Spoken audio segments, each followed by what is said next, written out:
Hi, I'm Amil Niazi. I'm a cultural critic, writer, and showrunner for Pop Chat CBC. Usually as a critic, I have some distance from what I'm writing about, but when the pandemic hit, all of that collapsed. And it felt like we were all instantly connected, both by our fear and anxiety of the unknown, but also by what we turned to for comfort and community. Some experts called the pandemic the great equalizer because rich or poor, you were suddenly forced inside, living and working in much the same way. I don't necessarily stand by the notion that what we all experienced was equal over the past year and a half, but certainly one thing that did connect us was the media that we consumed. We went from Schitt's Creek to Squid Game over 18 months and tweeted and posted about it all online. What does that trajectory say about our collective state of mind, about how we're feeling and where we're going? If we go back to March 2020, we were reaching back. We sought out nostalgic remnants of the before times.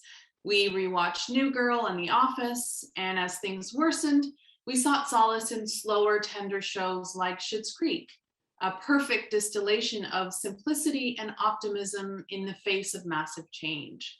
That show in particular became a touchstone.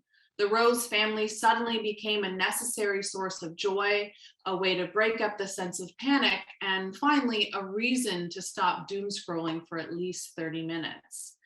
And speaking of doom scrolling, Twitter itself became a living document of our experiences, a way to dissect and disseminate new information.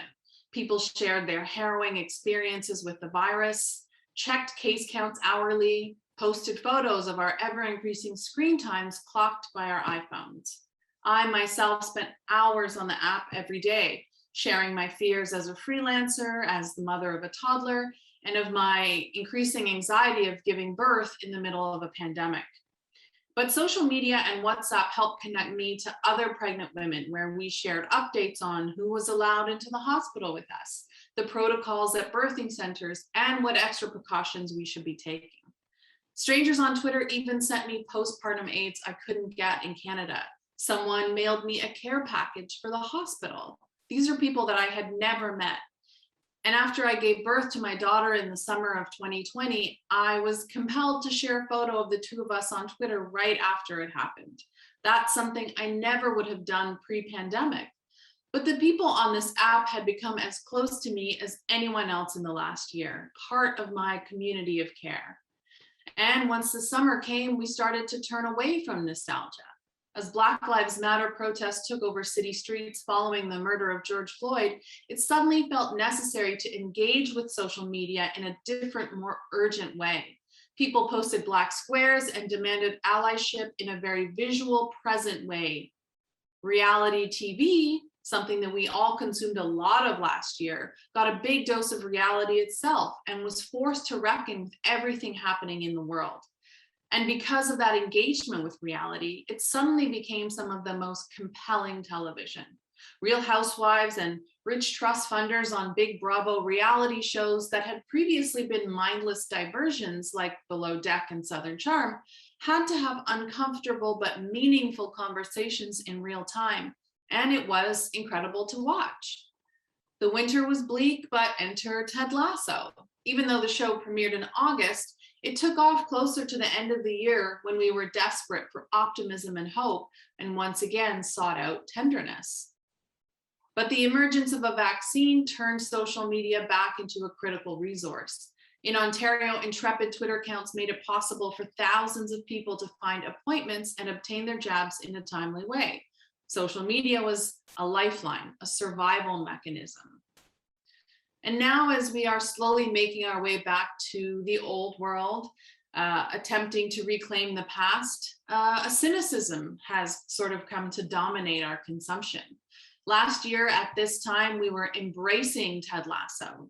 A year later, we're asking ourselves why we ever fell for the show in the first place, as the rejection of the show's second season reveals the looming collective anger, frustration, and exhaustion with what the pandemic has revealed.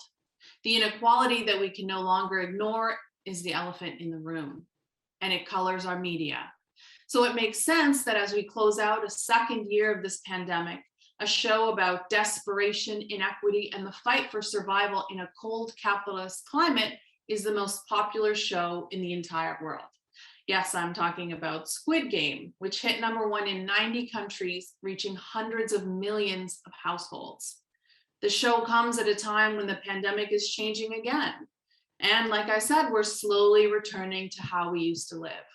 But because of the past 18 months and everything we've seen, we're confronting that world and ourselves with new eyes.